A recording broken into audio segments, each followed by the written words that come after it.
So if the plan was to surprise us, well then, mission accomplished, Kevin Durant. Hi, you're listening or watching the Unnecessary Nonsense Pod Extra on either the Unnecessary Nonsense Podcast YouTube channel or on the podcast feed.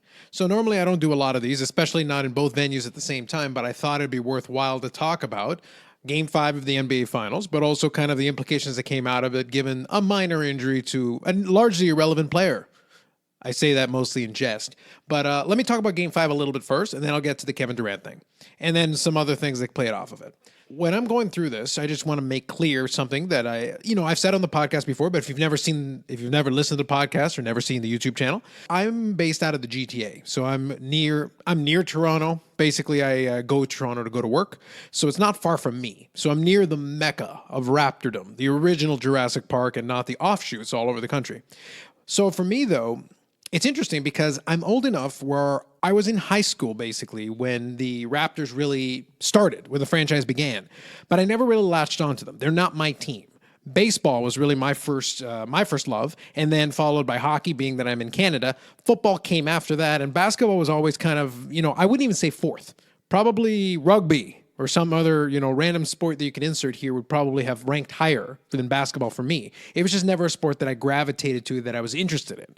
But with that said, I've developed more of an appreciation as the years have gone by. This year, I would say I watched more basketball than any other time. But when it comes to some of the way some of these games have played out, it's not like you need to be a basketball expert. If you really want to get into the X's and O's of the way the game's being played, then certainly it helps. But you can appreciate the athleticism and what's happening and the storylines, really. What the NBA brings is the storylines. So what we're talking about here when you're looking at Game 5 is you're looking at a tale of kind of two things happening. The Golden State Warriors had to play desperate. And in the early part of the game, with Kevin Durant coming back from his injury, which was a surprise to me because on the podcast, one of the very first things I said, now I took a different angle on it than other people did in a way, is that I'm sure other people have spoken about it, but for me, looking at it from Kevin Durant's camp, there's almost nothing to gain. There's really only one scenario that would have worked. They were down 3-1. They needed to win 3 games in a row to come back in the 7-game series against Toronto. Toronto was going on all cylinders. Kawhi Leonard was just about sealing his path to being the NBA Finals MVP. It looked like everything was ready to go, and they were playing in Toronto. Everything was ready to go, and the crowd was going to be hot. But then Kevin Durant decided to surprise me and a lot of other people by actually deciding to play. The reason why I said that it would make no sense to me is, so the best case scenario, what is it? Well, Kevin Durant comes in, lights it up, plays extremely well, leads the team, galvanizes them, and leads them to victory in Game 5. They win in Game 6. They win in Game 7. Kevin Durant, shoots lights out and somehow wins Finals MVP playing only really 4 games. Or 3 games, actually. So that's the best case scenario. And it puts like an exclamation mark on Kevin Durant's resume. He completes the three-peat. Maybe wins that Finals MVP, as I said. It builds another element to his legacy. It just adds another piece to that puzzle, to what's already been kind of a Hall of Fame puzzle for Kevin Durant. The truth is, though, almost every other scenario would go badly. Maybe Kevin Durant comes and plays well, but they still lose Game 5 and the series is over and you came back for nothing. Or maybe you win a game and then you lose in Game 6 or lose in Game 7. Anything where the Golden State Warriors don't win the championship, it's a cute story.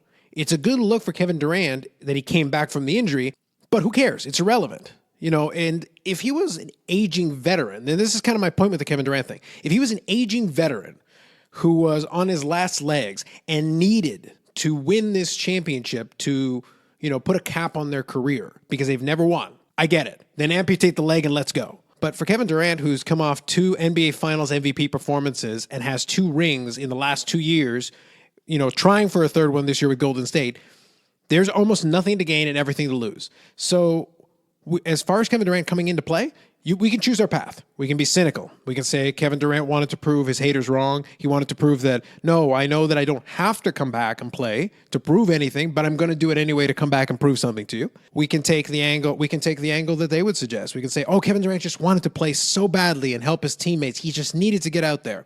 All right.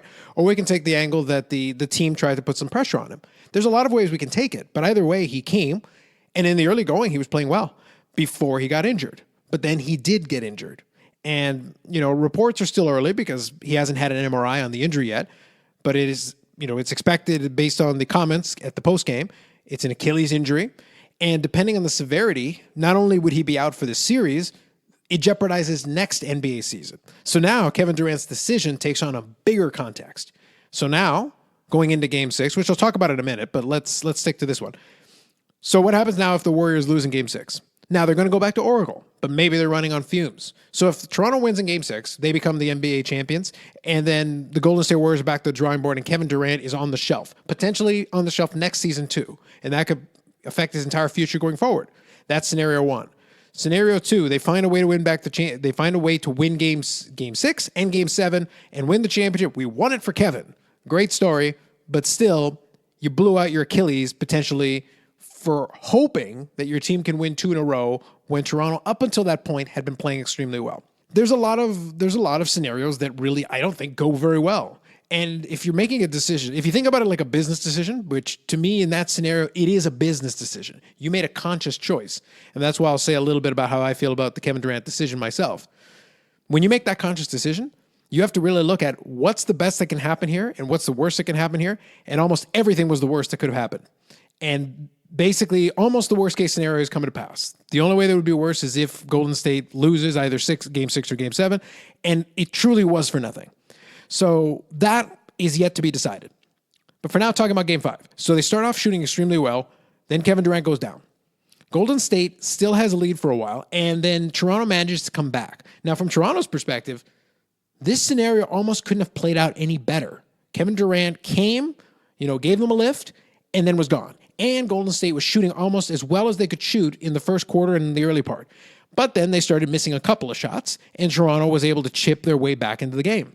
And they were able to get a 6-point lead with about 3 minutes left. I don't have the numbers in front of me, but I think it was about 3 minutes left, with a chance to go up 8. And it's at this point where I'm trying to figure out, Kawhi Leonard had run off, I think, 10 straight points or 12 straight points, some ridiculous number. And he was kind of, almost sealing his case for finals MVP. And then all of a sudden, the Raptors inexplicably just start doing bizarre things.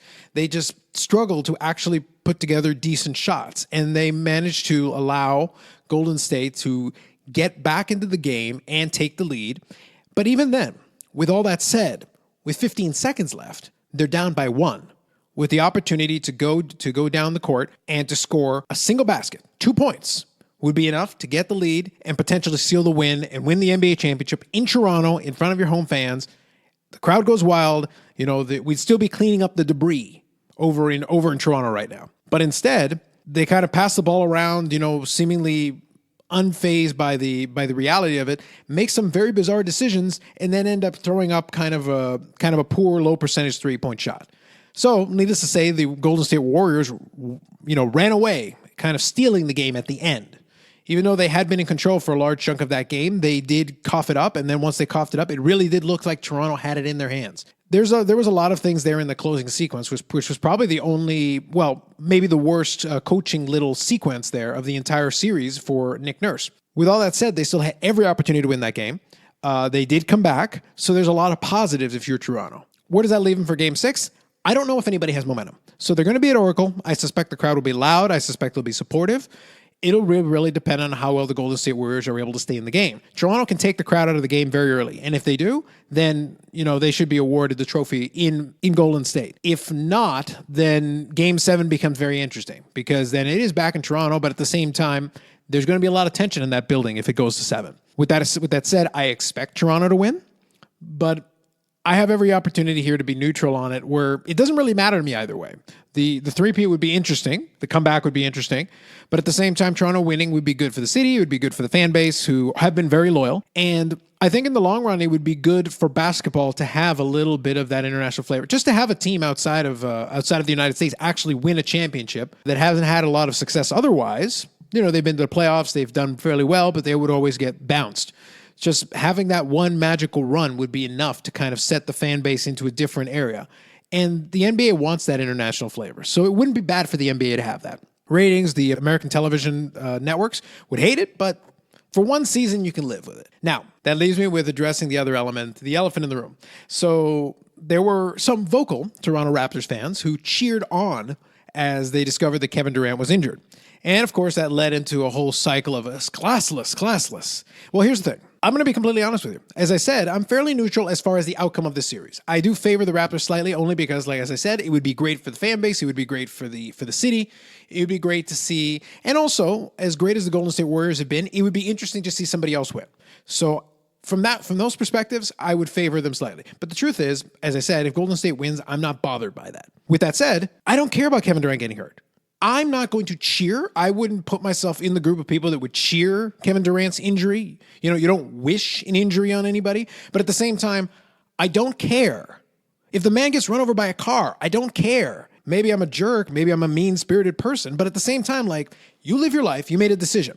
It's one thing if it's an accident. It's one thing if, fate befell you the wrong way and something happened.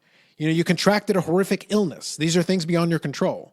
It's another thing when you are injured, you have an injury, people know you have an injury, the likelihood of you re-injuring yourself is great, and you as an adult, a fully functioning adult, make a decision to go and take on an athletic endeavor, not at your YMCA, but in a professional basketball arena, playing for the championship of your sport at a high level, trying to help your team come back and win in a series. You have taken this risk into your hands. And whether the team convinced you to do it, whether you simply decided to out of a sense of duty or out of a sense, or, if I take that cynical approach I mentioned earlier, out of a sense of I can build my legacy off of this, regardless of your rationale, it was a terrible business decision. And from that perspective, I can't respect it.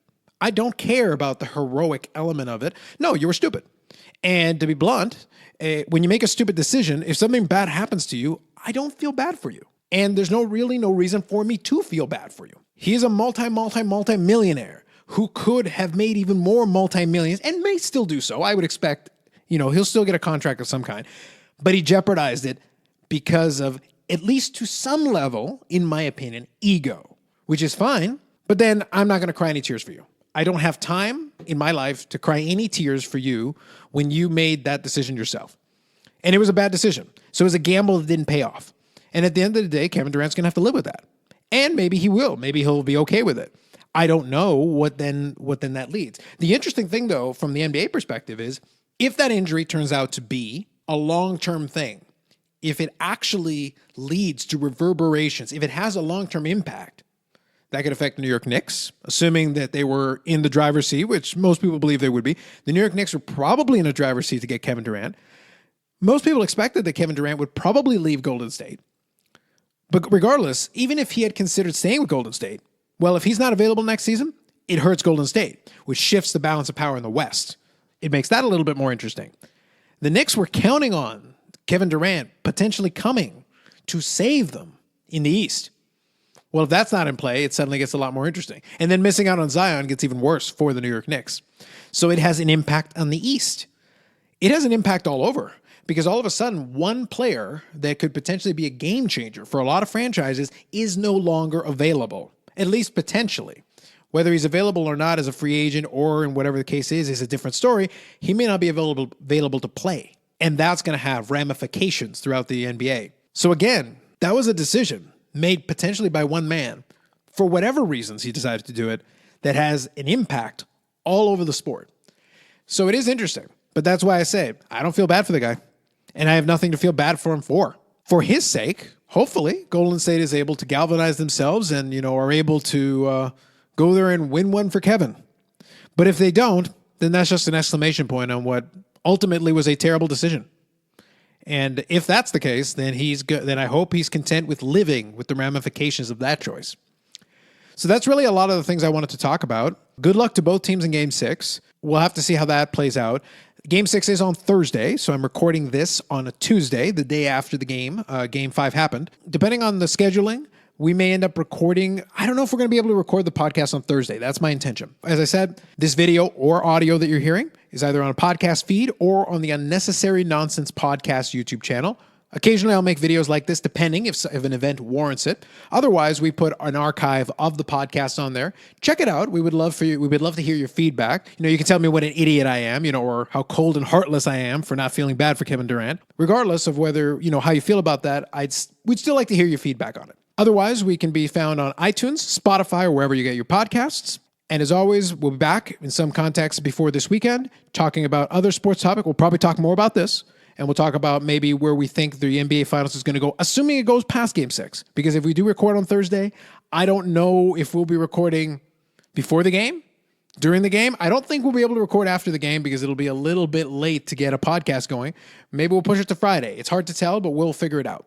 Anyway, appreciate you listening as always, and then we will catch you on the next episode or podcast extra of the Unnecessary Nonsense Podcast. Thanks for listening or watching.